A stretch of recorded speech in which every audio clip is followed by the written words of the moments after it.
In the summer of 1849, a wagon party climbing into the high country west of the South Pass stopped to fill their barrels from a mountain stream running clear and cold and fast over pale stone, water that looked, by every account written down afterward, cleaner and purer than anything those travelers had drunk since leaving the muddy rivers of the lowlands behind them. They boiled their coffee the same way they always had, the same pot, the same fire, the same rough count of minutes they had used at every camp since Missouri, and within a matter of days a good number of that party were doubled over with cramping and a watery sickness that would not let up, weak, dehydrated, some of them dangerously so, in country with no doctor for hundreds of miles in any direction. The party blamed the thin mountain air. They blamed the sudden change in altitude. They blamed bad luck, and a few of them, I'm sorry to tell you, blamed nothing at all, because they never made the connection between that beautiful, clear, cold stream and the sickness that followed. And some parties on that same stretch of trail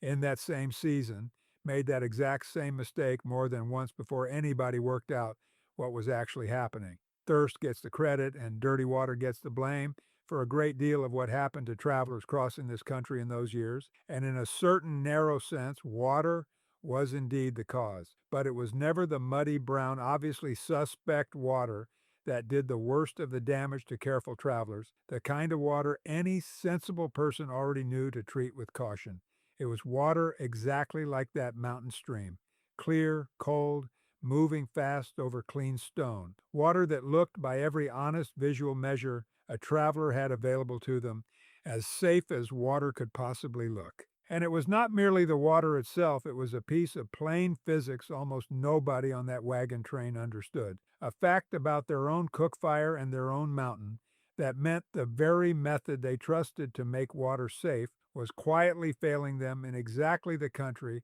where they trusted it most. Here is the twist, and I want you to sit with it before we go any further, because it is the whole spine of what I am handing you tonight. Clear water is not safe water, and I want to say that as plainly as I possibly can, because it runs directly against what nearly everybody's own eyes tell them every single time they look at a mountain stream. The organisms capable of putting a grown man on his back for a week or more are, without exception, far too small for any human eye to see, and a stream can run gin clear over the prettiest stone in the country, while still carrying exactly the kind of contamination that took down that wagon party in 1849. And boiling that water, the one method those travelers actually trusted, was not automatically enough to fix the problem either, not because boiling itself is unreliable, but because of a specific physical fact about mountain country that most people then and now have never once had explained to them. What that wagon party was trying to do has a plain name. It is called making water safe to drink using nothing but a fire and a pot, and doing that correctly requires understanding two separate pieces of real knowledge working together, not merely one. I am going to walk you through both of those pieces tonight, honestly and completely, because this is knowledge that matters just as much to a person filling a bottle from a mountain creek today as it mattered to a wagon party crossing that same high country 170 some years ago. If you found yourself today filling a container from a stream that looked as clean and clear as any water you had ever seen, most people, without ever having been taught otherwise, would trust exactly what that wagon party trusted. That clear water from a source far from any obvious town or farm is probably safe, and that boiling it for a rough, unmeasured stretch of time, however long felt sufficient in the moment, would finish the job of making it safe if any doubt remained at all. That is the knowing we are digging back up tonight, neighbor. Not simply that water needs boiling, which most people already understand in some rough way, but exactly why clarity tells you nothing useful at all, and exactly what boiling actually has to accomplish, in terms any person can understand and act on, to genuinely do its job. We will get to every bit of it honestly, because I intend to give you real, usable knowledge tonight, rather than a vague old warning to be careful around water. I am Ezra Calhoun, and I have spent my whole life on a stretch of Ozark ground. My family has worked for the better part of 200 years, back in a hollow we still call Calhoun Hollow, tucked into the Missouri backcountry country, with its own share of clear, cold springs and creeks that my own family has drawn from for generations. My grandfather Gideon, raised me on that ground, and he was born in 1919 and lived to be 89 years old, and he carried a particular careful respect for water that ran deeper than most people's, because he had lost a close family friend as a young man to a sickness that friend picked up from water that, by every account Gideon ever gave me, looked as clean as any water either one of them had ever seen in their lives. That loss shaped how Gideon thought about water for the rest of his long life, and it shaped in turn exactly what he drilled into me from the time I was old enough to fill a canteen on my own. By the time we are through here tonight, you will understand precisely why the clarity of water tells you nothing reliable about whether it is safe to drink, a fact that runs against instinct so strongly that even careful, sensible people still fall for it regularly today. You will know exactly what kind of contamination tends to hide in the clearest, most pristine looking mountain water, and why remote, seemingly untouched country is not automatically the safe country it appears to be. You will know the honest, documented signs a body gives after drinking contaminated water, including a genuinely important detail about timing that trips up a great many people, even when they do get sick. You will know the specific, correct method for boiling water to make it genuinely safe, including a piece of real physics tied directly to elevation that the old wagon parties crossing this country had no way of understanding, and that a great many people today still get wrong. And you will know the honest history of why this knowledge, once necessary for every single household in this country, quietly became something most people no longer needed to think about at all. A story with no villain in it, only genuine progress doing exactly what it was supposed to do. That is where we are headed tonight, piece by piece, and I'm leaving nothing out. There are 6 pieces to understanding how to actually make water safe using nothing but honest observation, a fire, and a pot, and I want every single one of them to leave you better equipped than that wagon party in 1849. Whether you are filling a bottle on a mountain trail this year or simply want to understand a piece of history that still matters today. 6 in order, and the order matters because the first piece has to break a piece of instinct almost everybody carries before the rest of tonight's lesson can make proper sense. The first 2 pieces explain exactly why clear water fools people and why the most pristine-looking country is not automatically the safest. The middle pieces cover the honest signs the body gives afterward and the specific mistake that keeps this danger alive today. And the 6th piece is the actual physics behind boiling correctly, a piece of real science that explains exactly what went wrong for that wagon party climbing into high country in 1849. The first piece is understanding plainly why the clarity of water is not a meaningful measure of its safety, because this single fact runs against one of the strongest and most natural instincts a person carries into the outdoors. And breaking that instinct is the whole foundation everything else in tonight's lesson rests upon. When people judge water by sight, they are understandably looking for sediment, cloudiness, discoloration, or visible debris, signs their own eyes are genuinely well equipped to detect, and the absence of those signs feels quite reasonably like a strong indication that the water in front of them is clean. The trouble is that the organisms actually responsible for the most common and most serious waterborne illness, single-celled parasites, bacteria, and viruses, are almost without exception far too small to be seen by the naked human eye under any circumstance, present in numbers more than sufficient to make a person seriously ill while contributing absolutely nothing visible to the water's appearance, taste, or smell. A stream can run perfectly clear, cold,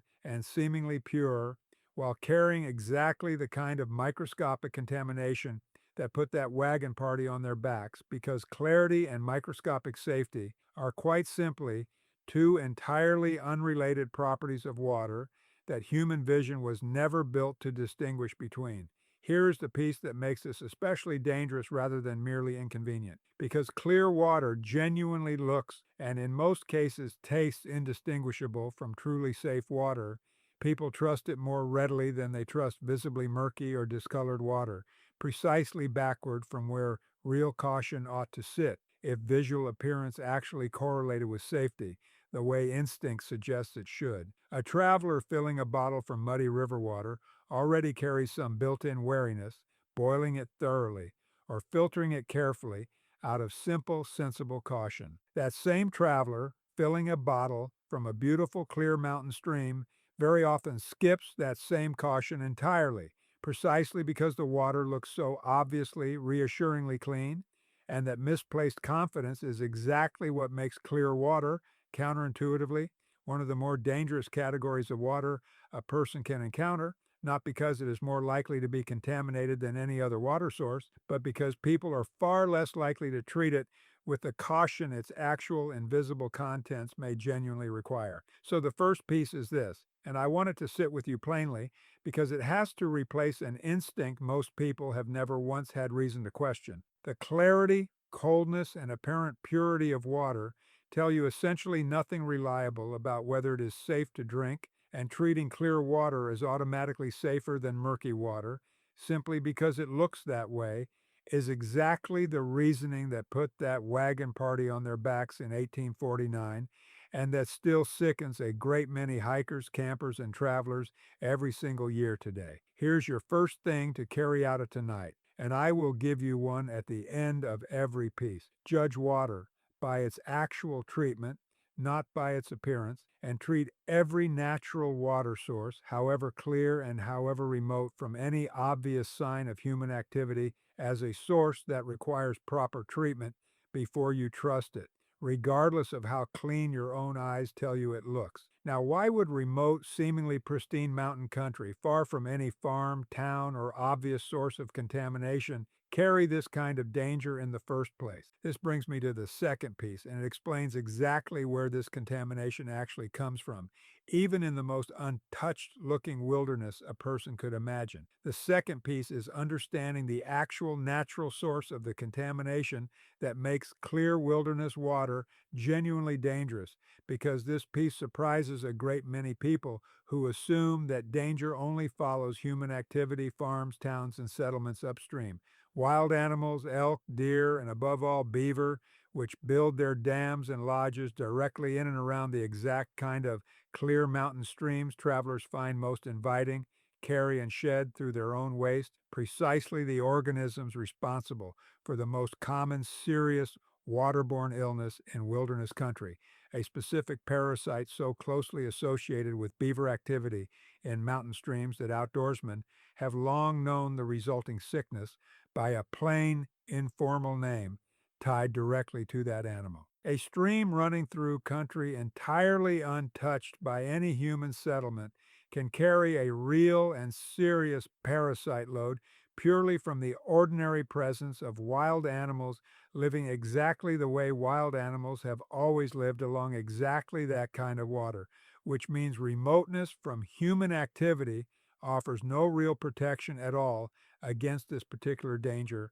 a fact that runs against another strong and understandable instinct that untouched wilderness ought to represent the cleanest, safest water available anywhere. This is precisely the trap, and it is a cruel one because it means the very quality that makes a mountain stream feel most trustworthy, its remoteness and its apparent distance from any human contamination, does nothing whatsoever to protect against the specific danger most likely to actually be present in exactly that kind of water. A traveler reasoning that a stream running through wilderness far from any town must surely be cleaner than water drawn near a settlement is reasoning about the wrong category of contamination entirely, protecting themselves perhaps against certain industrial or human waste concerns while remaining completely exposed to the natural animal-borne contamination that wilderness water actually tends to carry in real abundance. It is worth understanding just how thoroughly beaver activity in particular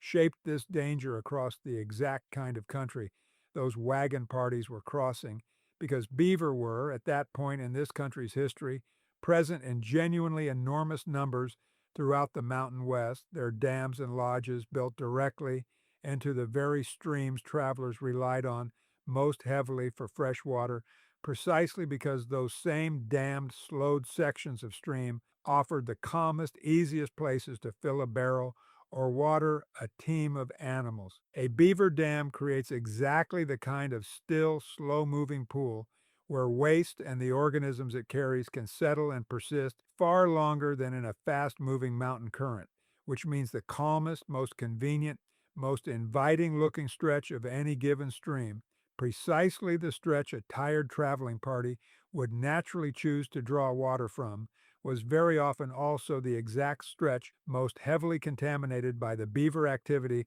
responsible for creating that calm water in the first place. The very feature that made a stretch of water convenient and appealing to draw from was, in a real and direct sense, the same feature that made it more likely to be dangerous, a cruel piece of irony that no traveler of that era had any way of understanding at the time. This connection was eventually understood well enough by later generations of outdoorsmen and mountain travelers that the resulting illness carries, in common outdoor language even today, a name tied directly to that animal, a piece of folk knowledge that developed gradually over the generations following that 1849 wagon party, long after the parties who suffered from it in those early years had any framework for understanding why their beautiful, convenient mountain water had turned on them. Remote and pristine-looking country offers no real protection against the specific waterborne danger most likely to actually be present in exactly that kind of water, because that danger comes from wild animals living naturally in and around the water, not from human settlement and a mountain stream running through the most untouched wilderness in this whole country deserves exactly the same careful treatment as water drawn from any other natural source. No exceptions made simply because the surrounding land looks wild and clean. Now, if a person does drink contaminated water without proper treatment, what does that actually look like in the body in the days that follow? And why did it take that 1849 wagon party as long as it did to connect their own sickness back to that beautiful mountain stream? This is the third piece, and it covers a genuinely important detail about timing that trips up a great many people then and now. The third piece is the honest, documented progression of symptoms following exposure to contaminated water. And it comes with a piece of timing information that explains exactly why so many people, including that wagon party, struggled to connect their sickness back to the specific water that actually caused it. The parasite most commonly associated with clear mountain water contamination does not typically produce symptoms immediately after exposure. There is very often a real delay, commonly stretching anywhere from about 1 to 3 weeks after the water was actually consumed, before the first symptoms of cramping, gas, and watery persistent diarrhea begin to appear. A delay long enough that a person or a whole traveling party may have moved on to an entirely different camp, filled their water from an entirely different source several times over, and eaten a dozen different meals in the meantime, making it genuinely difficult, without specific knowledge of that delay, to trace the illness back to its actual origin with any confidence at all. This delay is precisely why that wagon party,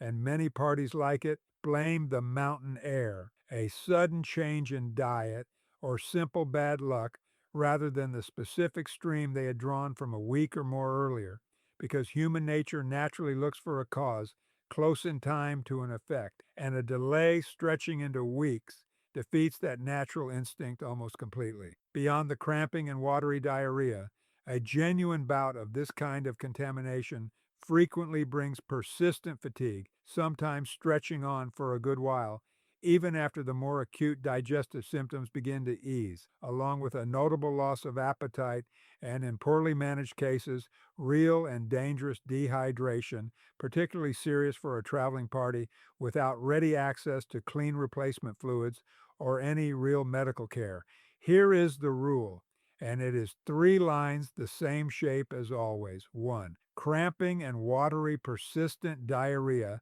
appearing anywhere from roughly a week to 3 weeks after drinking any untreated natural water source should be treated as a real possibility connected to that water, even if it seems at first glance like too much time has passed for the two to be related. 2. Persistent fatigue and appetite loss following that kind of digestive illness, sometimes lingering well beyond the acute symptoms themselves, is a genuine part of the same documented pattern, not a separate or unrelated problem. 3. Any of this illness in genuinely remote conditions without ready access to real medical care calls for aggressive attention to hydration above nearly everything else because the digestive symptoms themselves, while miserable, are rarely what actually endangers a person's life. Severe dehydration resulting from days of persistent fluid loss is the real danger, and it deserves to be treated with real seriousness rather than simply waited out.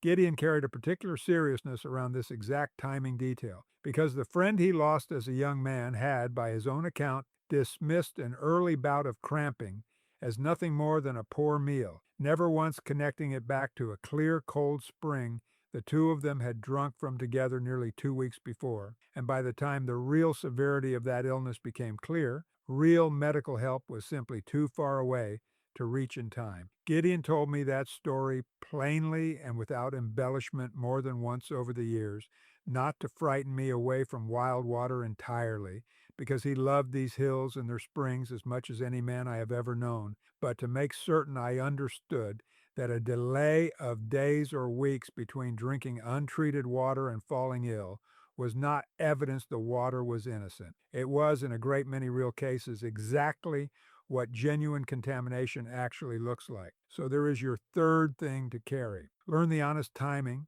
symptoms that can appear a week or more after exposure rather than immediately, and treat any unexplained digestive illness following recent time in the outdoors as a real possibility connected to water you may have drunk considerably earlier than instinct would suggest looking. Now, here is where I have to break the pattern of this story for a moment, friend, because everything I have told you so far, why clarity fools the eye, why remote water carries real natural risk, and the honest delayed timing of symptoms is knowledge that explains the danger plainly. What comes next is the specific, understandable mistake that kept this danger alive even among travelers who genuinely understood they ought to be boiling their water. Because knowing water needs treatment and actually treating it correctly turned out to be two very different things. The fourth piece is the false fix, and it describes a mistake made not by careless travelers, but by careful ones, people who genuinely understood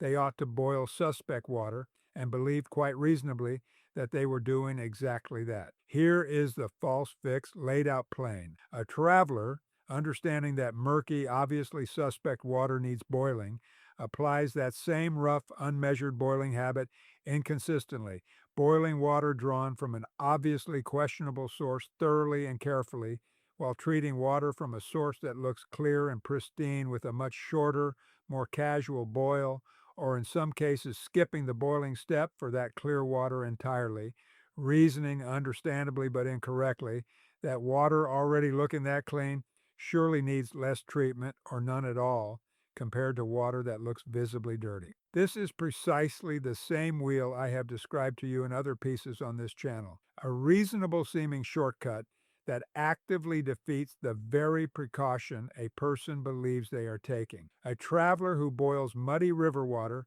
for a full, careful stretch of time while giving a clear mountain stream only the briefest token boil or none at all has not actually protected themselves any better than a traveler who boiled nothing whatsoever, because, as we established in the first piece, the clarity of that mountain water tells them nothing reliable about the actual microscopic danger it may be carrying. The false fix here is specifically the belief that different looking water deserves different, unequal treatment, when in fact every natural water source, regardless of appearance, deserves exactly the same complete and proper treatment, no exceptions granted on the basis of how clean the water happens to look to the naked eye. Here is your fourth thing to carry, and it runs directly against the instinct the first piece already warned you about, reinforced here because it is exactly the instinct that causes real practical failures even among people who already know better in the abstract. Treat every single natural water source with the exact same full, proper boiling process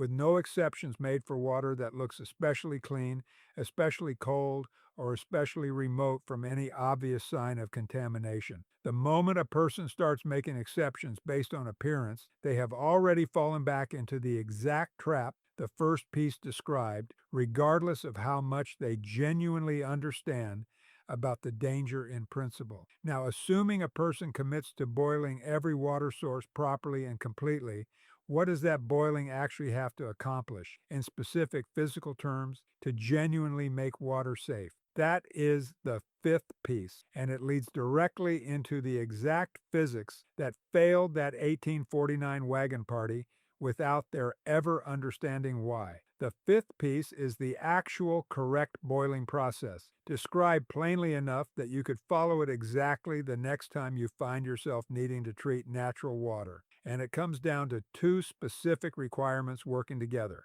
temperature and time, rather than either one alone. Water has to actually reach a genuine full rolling boil, vigorous bubbling breaking continuously across the entire surface, not merely small bubbles forming along the bottom of the pot or a gentle simmer that never quite develops into true sustained boiling. A great many people, in a hurry or working over a weak fire, pull their water off the heat the moment the first small bubbles appear, well before the water has actually reached a genuine rolling boil. And that water, however hot it may feel, has very likely not reached the temperature required to reliably kill the organisms responsible for serious illness. Once that genuine rolling boil is actually achieved, it needs to be maintained continuously boiling for a specific length of time, and this is where the second requirement, time, comes in alongside temperature. Public health guidance developed and refined over the 20th century after real scientific study of exactly how long dangerous organisms can survive at boiling temperature, settled on a rolling boil maintained for a full minute as sufficient to make water safe under most ordinary conditions. This is not an especially long time, and a great many people, out of an abundance of caution or simply out of not knowing the actual studied requirement, boil their water for considerably longer than necessary, which causes no harm beyond wasted fuel and wasted time, but understanding that a full minute of genuine rolling boil is the actual scientifically established requirement helps a traveler manage their fuel and their time wisely, rather than either dangerously undertreating their water or unnecessarily overtreating it. Here is where the story of that 1849 wagon party finally makes complete sense, and it is the piece of real physics almost nobody, then or now, properly understands. Water does not boil at the same temperature everywhere on this earth. The temperature at which water reaches a full rolling boil depends directly on the surrounding air pressure, and air pressure drops steadily as elevation increases, which means water boils at a genuinely lower actual temperature the higher up a mountain a person happens to be, even though it still looks, sounds, and behaves exactly like a full rolling boil to the naked eye. At sea level, water boils at roughly 212 degrees Fahrenheit, but climb up into real mountain country, the kind of high country that 1849 wagon party was crossing, and that same vigorous, genuine rolling boil may actually be occurring at a temperature several degrees lower. Water that looks and behaves exactly like the boiling those travelers had always trusted at lower elevation, while actually reaching a meaningfully lower peak temperature than the water they were used to boiling back in the lowlands they had left behind. This matters directly for how long that boil needs to be maintained, because the organisms boiling is meant to kill are somewhat more resistant to survival at these slightly lower temperatures found at higher elevation, which is precisely why modern public health guidance specifically recommends extending the boiling time at real elevation a full 3 minutes of genuine rolling boil at elevations above roughly 6,500 feet, rather than the 1 minute sufficient at lower elevations to compensate for that real measurable drop in peak boiling temperature. That 1849 wagon party, climbing into exactly this kind of high country, was very likely boiling their water for the same rough length of time they had always used at lower elevation, achieving what looked and felt like exactly the same thorough boil they had always trusted, while the actual physics of their own mountain fire was quietly working against them the whole time, delivering real heat and a real rolling boil,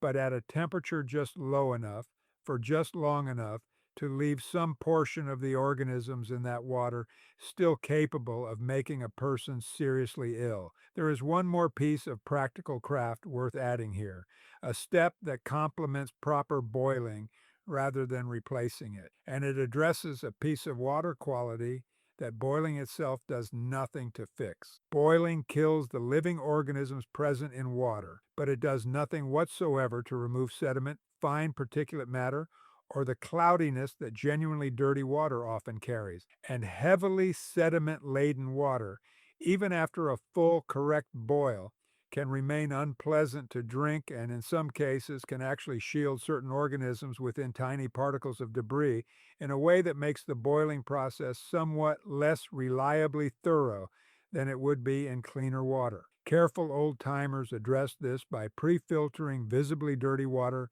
before ever setting it over the fire, straining it through several layers of clean cloth, or, where time and materials allowed, building a simple layered filter of sand, charcoal, and gravel packed into a hollow log or a cloth bag, allowing water to pass through slowly and emerge considerably clearer on the other side. I want to be honest and precise about exactly what this old filtering step accomplishes and what it does not, because it would be dishonest to let you believe a cloth or a sand filter alone makes water safe to drink. Filtering removes visible sediment and can reduce the particulate load a person is drinking, making the water more pleasant, and in some real cases, making a subsequent boil somewhat more thorough and reliable. But filtering through cloth or a simple sand layer does not reliably remove the microscopic organisms themselves, which are in most cases considerably smaller than the gaps in any homemade filter of that kind.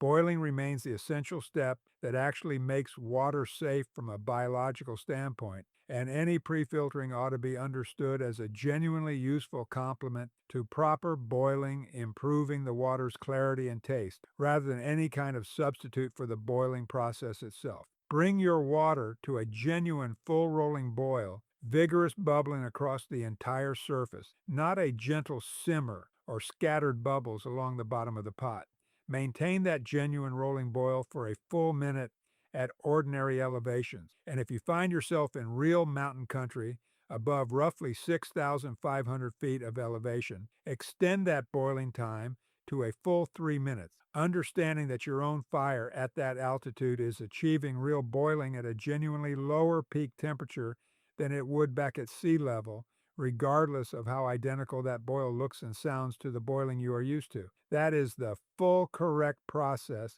and it would have made all the difference to a wagon party climbing into high country in 1849 if only the physics behind it had been properly understood by anybody crossing that ground at the time. Now, here is another pattern break, friend, because we are at the edge of the last piece, and I want you square with me before we step over it. Everything so far, why clarity fools the eye, why remote water carries real risk, the honest timing of symptoms, the false fix of unequal treatment, and the full correct method of boiling water properly at any elevation is knowledge built up through real, hard-won historical experience and later confirmed by careful scientific study. What comes next is the honest history of why this knowledge, once essential for every single household in this country, quietly became something most people no longer needed to carry in their own heads at all. The sixth piece, the last piece, is the plain, unremarkable history of why proper water treatment knowledge faded from common household awareness, and unlike some of the other stories I have told you on this channel, this fading has no villain in it at all. The specific physics behind why boiling makes water safe, the killing of microscopic organisms through sustained exposure to sufficient heat, was not properly understood in scientific terms until the work of researchers studying germ theory in the later 1800s, work that, over the following decades, gradually turned a rough, trusted folk practice into a precisely understood and measurable process, complete with the specific altitude adjustments I just walked you through, refined further through the 20th century as public health science matured considerably. For the first time in this country's history, ordinary people finally had a genuinely correct, scientifically confirmed explanation for a practice their own grandparents had trusted largely on faith and hard experience alone. And then,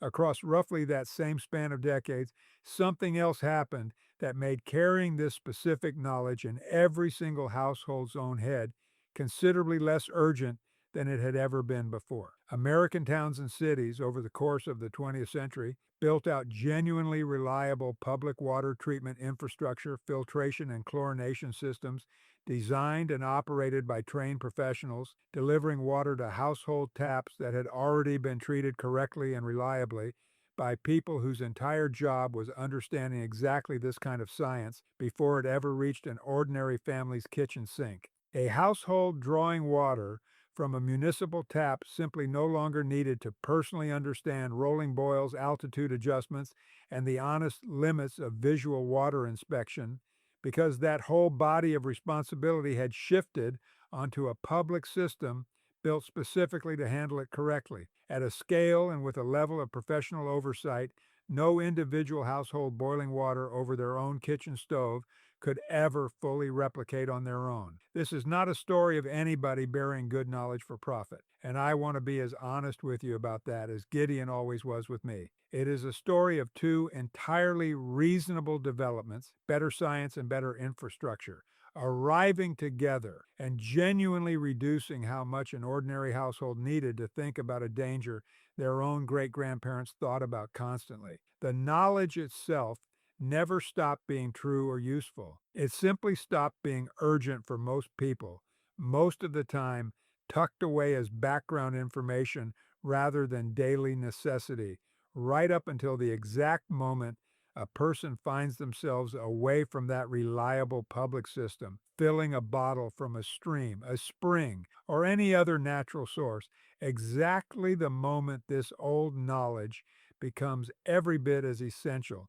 as it ever was to a wagon party crossing high country in 1849. So that is the sixth piece, the honest heart of the whole thing. Clear water is not safe water, and treating it as automatically safer than obviously murky water is a natural but genuinely dangerous instinct that has nothing to do with the real invisible contamination water actually carries. Remote, pristine-looking wilderness offers no protection at all against the natural animal-borne contamination that makes up the most common danger in exactly that kind of water. Illness from contaminated water often does not appear for a week or more, which is precisely why so many people, then and now, fail to connect their own sickness back to the actual water that caused it, treating different-looking water unequally, boiling suspect water carefully, while shortchanging clear water, defeats the whole purpose of boiling in the first place. And the actual correct method,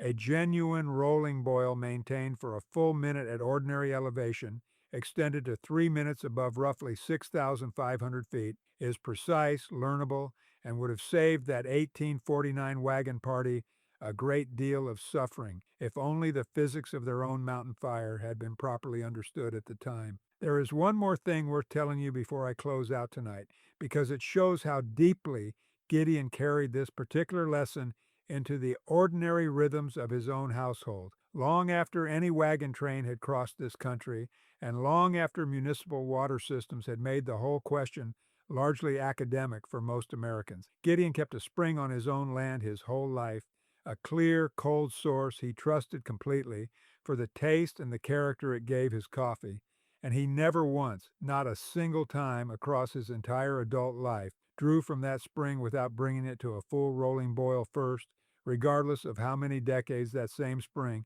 had already proven itself safe. He told me once that a lifetime of a source behaving well was never by itself a reason to stop treating it properly, because the day a person's guard finally comes down is very often exactly the day circumstances happen to be different from every day before it, whether from a dead animal upstream he never saw or simply bad luck he had no way to predict. That discipline, applied evenly and without exception to a source he trusted more than any other water on this earth, is the truest measure of how seriously he took the lesson his own lost friend had taught him so many years before. Because that wagon party had plenty of water, more than enough to drink their fill from a stream that looked, by every honest measure their own eyes could offer, as pure as any water in this whole country. It was about the difference between water that looks safe and water that has actually been made safe, and that difference is exactly what separated the parties who came through high mountain country healthy from the ones who did not, entirely apart from how much water either party actually had access to along the way. If you ever find yourself filling a bottle from a stream, a spring, or any other natural source, you will not judge that water by how clear or how remote it looks. You will bring it to a genuine, full rolling boil, hold it there for the correct length of time for your own elevation, and trust the process rather than your own eyes. The same careful, hard-won respect for water that Gideon carried with him every single day of his life, respect built on real loss and real understanding, that I hope you carry forward from tonight as well. Done by hand, told straight.